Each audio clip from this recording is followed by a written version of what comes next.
Good morning, crafty people. It's Sharon here, and I'm bringing you a video today which will go among my collection of quick Christmas cards or batch making Christmas cards. So this is the second in the series and I hope you like it.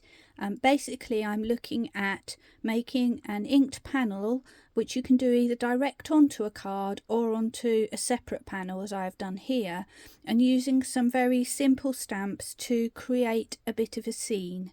I'm going to share with you today a tip that I use to make sure I get a lovely crisp and clean and most importantly straight inked panel, which you can use to make sure you create exactly the same panel for multiple cards.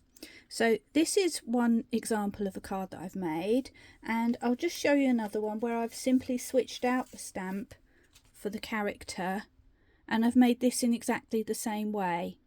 So the idea is that first of all you would cut all of your panels out. So I cut mine to be 14 centimeters square, which is quite a handy size as you can get two of those out of a piece of A4 card and have some little scraps left over for stamping little embellishments if you need to for other projects, or just for using a scrap or whatever. So you get quite good use out of a piece of A4 card using these. My basic card base is a 6x6 card. And so let's move on to the stamps. You could use any stamps. Silhouette stamps work particularly well with this, but you could use stamps that you want to colour in as well. I've chosen Lavinia stamps. I've got this little guy here, and he is called, what is he called? Pan, and his reference number is LAV702. And then I've got two of my older stamps that are from Lavinia. As you can see, they're in the old packaging. I have a fir tree here and a stag. Now, if these don't have reference numbers on them because they're from right at the beginning, but you will find that there will be something similar, if not exactly the same, on the Lavinia website if you want these. I don't think they really retire anything, so I think if you search fir tree or search stag, you'll be able to find something similar. With the fir tree, I know they've got loads, so I've chosen one that's kind of got a long trunk and then furry up the top so that I can comfortably fit a character underneath. And then finally I have my sentiments, which actually came from Cardio. Just grabbing that now, and that's this set here, and I chose this because I thought the shape of the sentiment worked nicely in my white panel. This one, no idea what it's called, sorry, but again it's one I've had for quite a while, but I know if you go on the Cardio website they will have lots of sentiments and probably this pack still as well. So I think we're ready to begin. As I mentioned, I've cut out my piece of card, and my trick to get this straight line is to use a magical piece of graph paper like this. So this is just out of a notepad that I've got. You can use the sort of 1/2 centimetre square one, or the one with the more tiny little lines, like every millimetre, whatever. You basically just want graph squares on your paper. So what I'm going to do to start with is place it down on my piece of paper, making sure that one corner at least is flush into the edge of my graph paper, or a square of my graph paper. And then I'm going to take my pencil and just draw a corner. And if you want, you can draw a corner on the other side as well, but not actually necessary. You just want one, which is your anchor point for when you put your next piece of card down, you're starting in the same point. The next thing I'm going to do is, just pull that up a little bit, look at the bottom of my card and think, where do I want my edge to come? Now I'm looking at this now and I've got a centimetre here, and for me that's a little bit far. So what I'm going to do is take some of my low tack masking tape, and I'm going to put it in position where I want it. And before I do that, I'm just going to take a tiny little piece and just anchor my piece of card to my piece of paper like that. Just save it wobbling around too much. There we go. And making sure that I've got a flush line from that graph paper down the side here. Now I'm going to take my piece of low tack masking tape and I'm going to work out where I want it to go. And this doesn't necessarily have to align with the line on a graph, but you need to have an equal distance on each side. So I kind of want my tape to go halfway between this second square in the middle. So I'm just placing it down and placing it down on the other side nice and straight. As you can see, this piece of tape's been used before. You can use the same tape over and over again. So I'm just pressing that down, and then using my pencil again, I'm making little markers, this time at the side of the tape, so that I can see where my tape went. That way, when I take it off next time, I can place my tape in exactly the same position. I'm then going to take another piece of tape and create the other side. So I'm just sort of eyeballing it at the moment. I feel like that's probably a good distance. And again, I've lined up dead on the edge of my squares. Just because this one worked out nice, I'm just comparing. Yeah, and it's pretty much the same width. So I'm happy with that. I'm going to put my marker in place again so that I've got a guide for my next card if I want to do one. And then we're all set up and ready to go.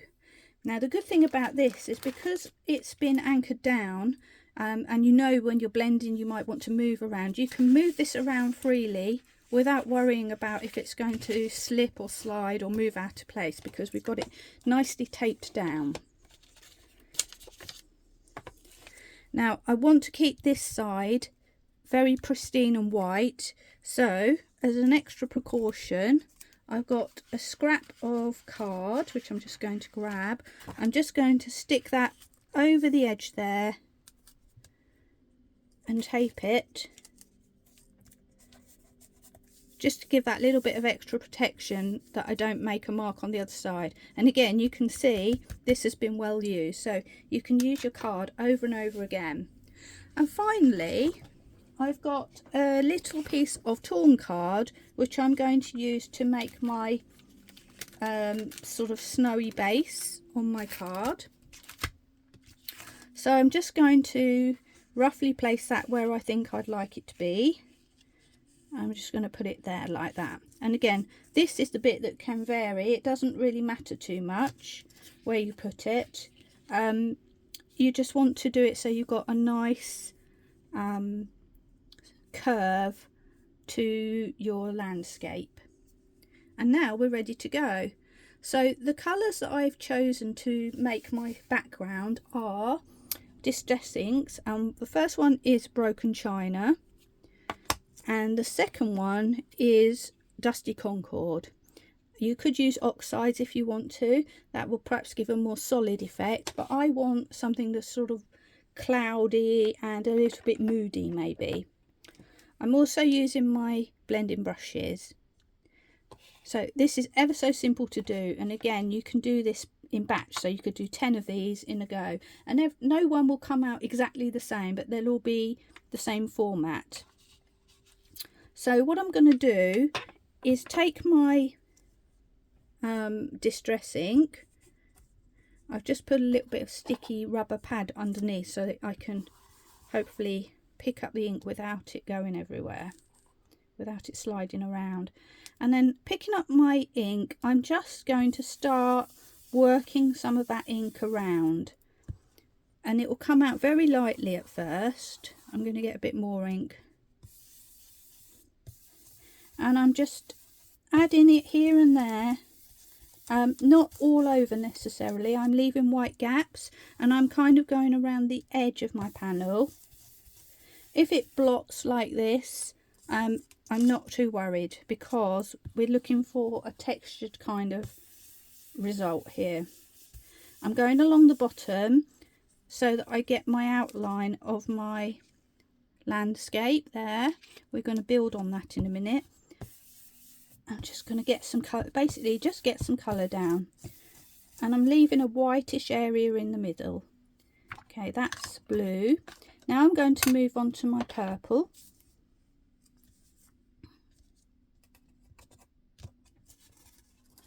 Which is Dusty Concord. And swap my brush. Pick up a bit of that and do the same thing. I'm going to go along the bottom this time and fill in some of those white areas. And I am overlapping the blue a little bit, and then you get different alternative shades as well, which is quite nice. And as soon as you do that, you'll start to see that you can either go really pale or you can go a bit more dark and dramatic, but that blue suddenly starts to disappear. So I am going to go back to my blue and just add a little bit more of that in there.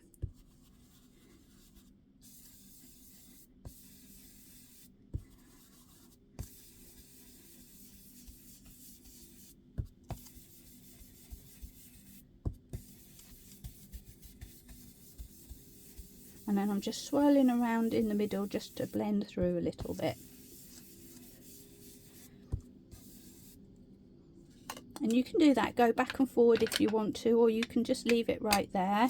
I might just add a little bit more purple for a bit more drama, just tiny amounts. Oh, look at that, lovely.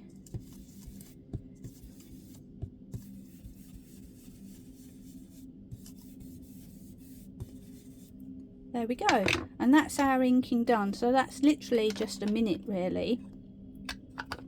And what you could do at this point if you wanted to is splatter some water for some background snowy effect, but I am not going to do that today.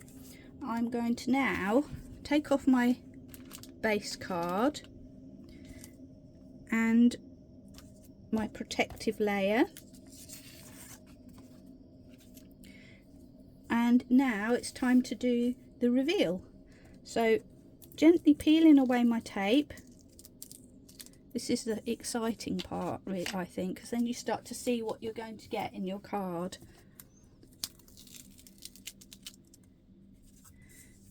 And there we have a beautiful panel ready to go, which is perfectly straight on the side and perfectly straight on this side. And if I was to make another 10 of these, by placing my card back against the markers like so, and then placing my tape against the tape markers like this, perhaps always put the inky side on the side you're inking just to be safe, I will be able to make these exact same panels over and over again, which is really good. So that's my little trick with graph paper, which I hope you find useful. And now we're going to get onto the stamping part. And for that I'm going to use VersaFine black ink and my trusty stamping platform. So I'm just going to lift my camera a little bit to give me room to lift my lid up just a little bit more. Sorry, I didn't think of that when I set this up.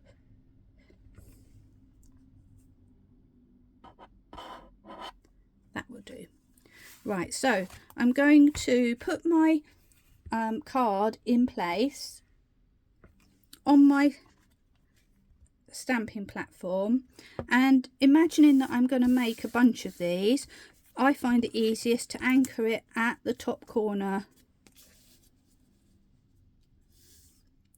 of my card, of my platform. That way you'll know you always have everything in the right position.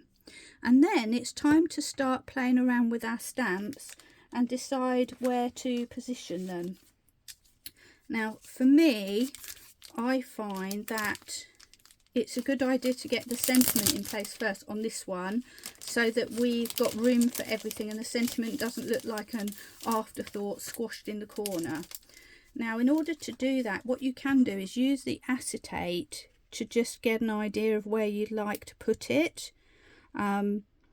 So that looks kind of nice, it's central and even, and then I'll know I'll have room underneath to place my character or animal or whatever it might be. So that's going to be, I'm going to use my acetate to sort of graph everything out. My old Lavinia stamps don't have an acetate, oh yes they do, sorry, I tell a lie. They're just so well used that I can't even see the acetate anymore. So I'm just going to grab my tree and I'm going to put that down somewhere where I think it will look nice. And then I'm going to grab my I'm going to use the reindeer this time.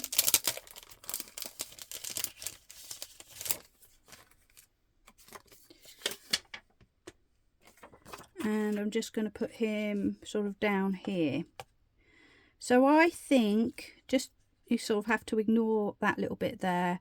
I can just about get my snowman underneath, my reindeer underneath, and he's looking up at the tree if I put my sentiment around about there.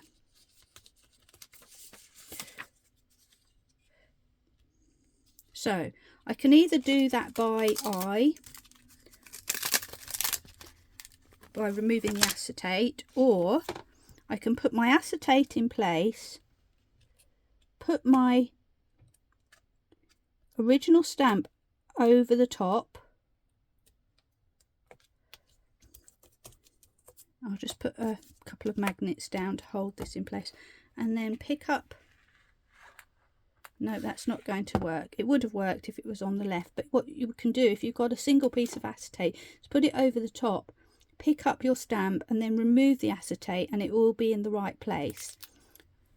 But that's trial and error for you. Can't do that because it would have bent over my acetate and it would have stuck on the top here. So I'm going to place it myself in roughly the same position and hope that that is straight.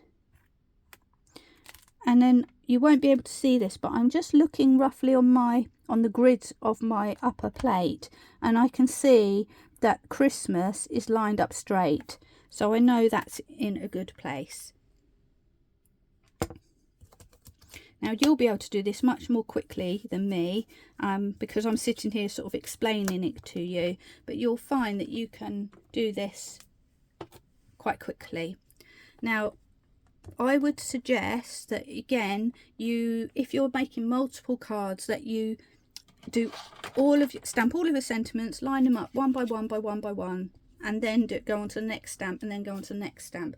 Although you're removing and replacing the card, it's actually a quicker way of doing it, I think, but of course it's up to you.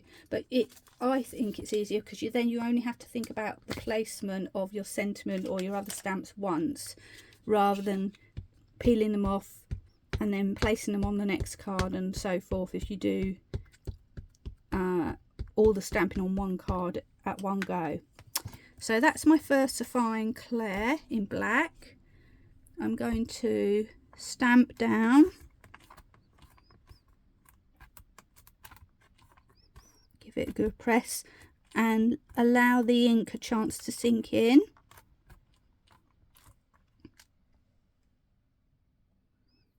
And there we have our beautiful Christmas sentiment. I'm just going to give that a quick wipe off so that, mostly so I don't get ink all over my fingers and ruin the card.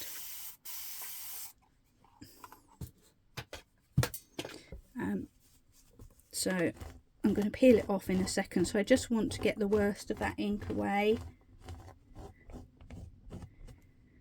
because the last thing you want is inky finger smudges on your beautiful pristine white card. Right, so the next thing I'm going to do, which is kind of the next immovable piece, is the tree. So I'm going to place this down, and this is quite big. It's nearly as big as the whole card. But what makes this look nice is if you you don't want to put everything inside the panel, you want your elements to overlap slightly. So we've left this little white gap here, which gives us a chance to just sneak a little bit of those branches out. And then the other thing that you need to do is just make sure that your tree trunk is relatively straight.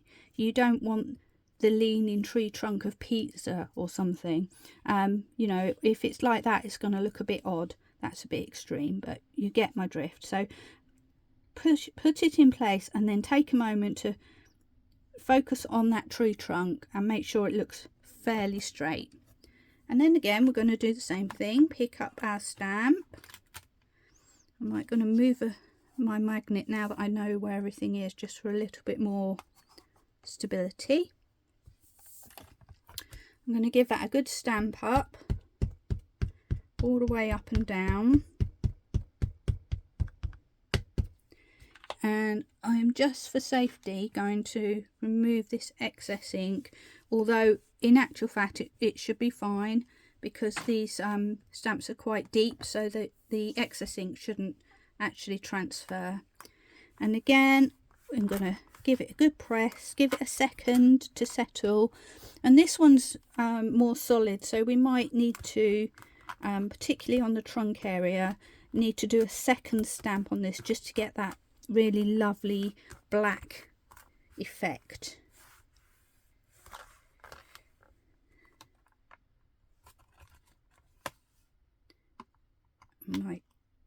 You might need to just stick something in just to release the card if your stamp's stuck a little bit. Let's try that. There we go. There we are. So I think it has come out a little bit pale on the side here, and I could do with a little bit more on the trunk. So I'm going to just give that another go.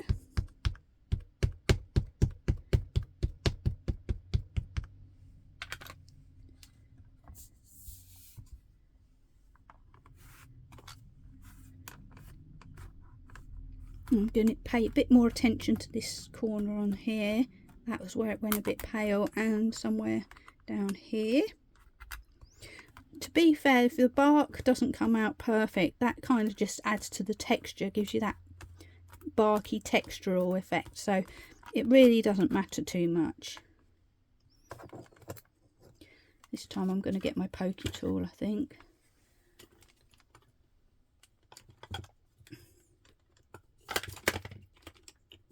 I can't even get it out of my little packet.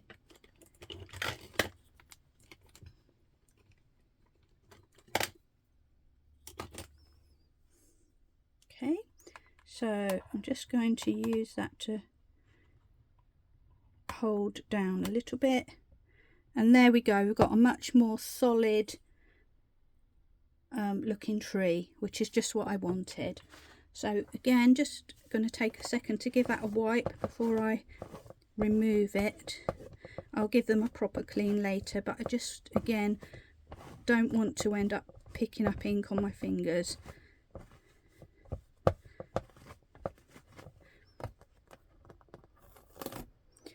Okay, that's that. And finally, for the stamping part, I'm going to add my stag. So I need to move my magnets around a little bit. And for him, I want to make sure, again, that he is overlapping the edge of my panel that I've done. And I don't want him to be at exactly the same level as the tree. So I'm just moving him down a little bit. It's only fractional, but it stops everything being in a totally straight line. And the final thing to do is to make sure he looks like he's standing straight with his feet planted on the floor, not in a wonky fashion, like so or like so. because when you stamp that, that would look wrong. So he'll be looking up at the tree however you stamp him, but it's important to make sure that his feet are on the floor, unless you wanted him to be particularly standing on a mound of snow or something like along those lines. And finally, just check that his antlers there are not crossing over with the sentiment at the top, which hopefully they shouldn't, because we did kind of plan it. There we go. So he's ready to stamp. Same process again. He'll probably need a couple of stamps.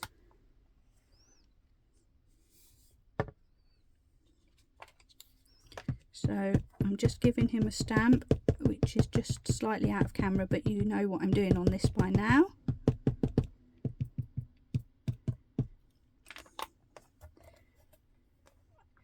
Give him a press down.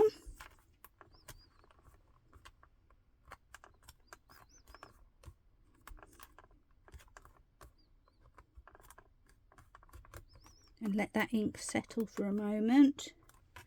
And then we will see what we've got. Yep, he definitely needs another stamp. As you can see, he's quite blotchy. Now that could be just because my ink pad's getting a bit old. But I find quite often with these silhouette stamps, it's worth doing a double stamp.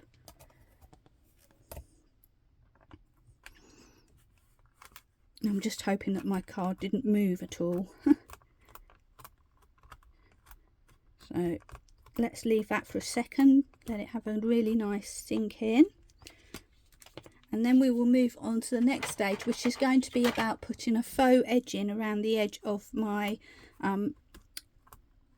topper, so that it gives the impression of matting and laying without actually having to use up more card, which obviously adds to the weight and uses up your stash. And there we go. Now you can see here that where I've pressed it, I have actually made a smudge, but I'm not actually too worried about that, because I'm going to add some grounding in a moment, so that's going to actually add to the shadow effect. If you were worried about it, what you could do is take either a small branch stamp or even the antler part of this stamp and lightly stamp around so it looks like he's in bushes or he's behind bushes, and that will hide that mistake. So don't ever throw something away if you've got a smudge, because quite often you can, just by adding a little bit of extra foliage or a little bit of extra inking with your pink and purple or the black or grey that we're going to use in a moment for grounding, you can hide a multitude of sins. So it's really worth considering that if you ever find yourself in that situation. So that was my deliberate mistake, just to show you.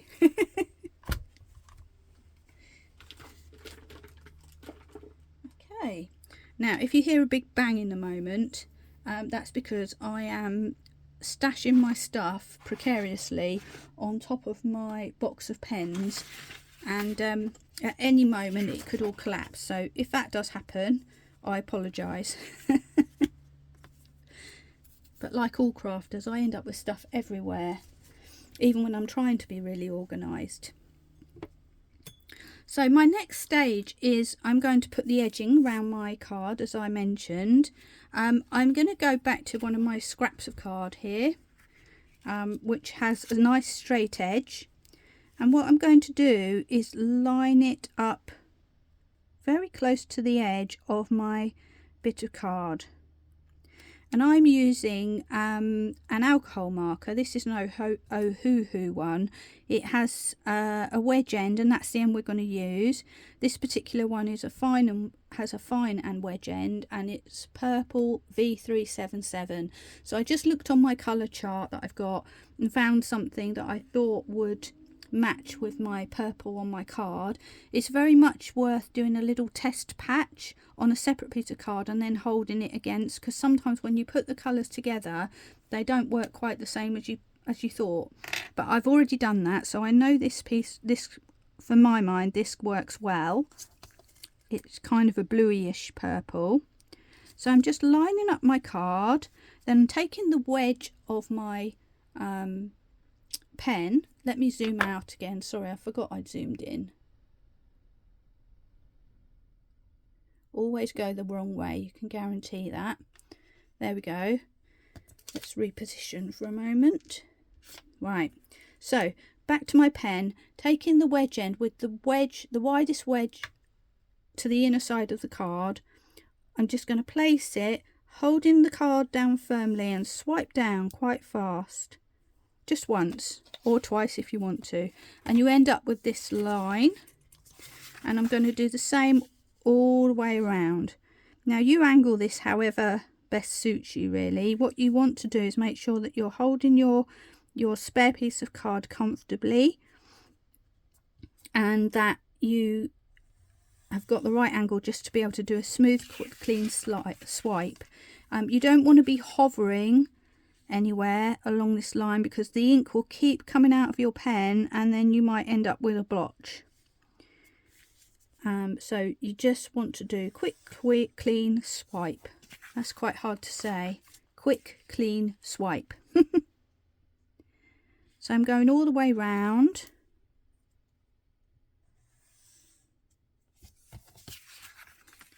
And there we have a border to our card.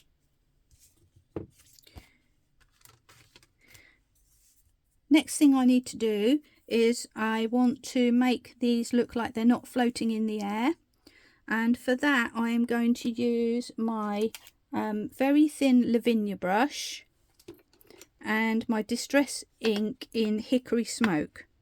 Now there are two ways to do this. What I used to do quite often was take a bit of card and put it down and lay the ink over so that I've got a shadow. But I found that I actually quite like just doing it freehand, and it's not as scary as it sounds. So what I'm going to do is dip into my ink pad, dip into my lid just to take off the excess, and just do a little test on my paper. And then I'm going to start from just above my object so that it looks like it's sitting in the shadow, not on top of it, and just wipe from left to right. Because this is a very thin brush, it's, you know, very easy to do. And then I'm going to think about the shadow that's being cast as well. So I'm going to go under my tree, and then I'm just going to create a bit of a wiggly line, and it's fading out as it goes, so I can add to it or take away as I see fit. I can just add a little bit here and there. And then onto my deer or stag, same thing. I'm going to start behind him, and if you're worried about this, you can start really pale. I'm going to just bring it down like that. And because I've got this darkness here, I'm just going to go bring it quite dark. I'm going to fade out. And then what I might also do is just take away from the whiteness there. And you might not be able to see, but there's a very, very subtle piece of grey just there, as if the shadow's coming down from his head. Just a little bit. There we go.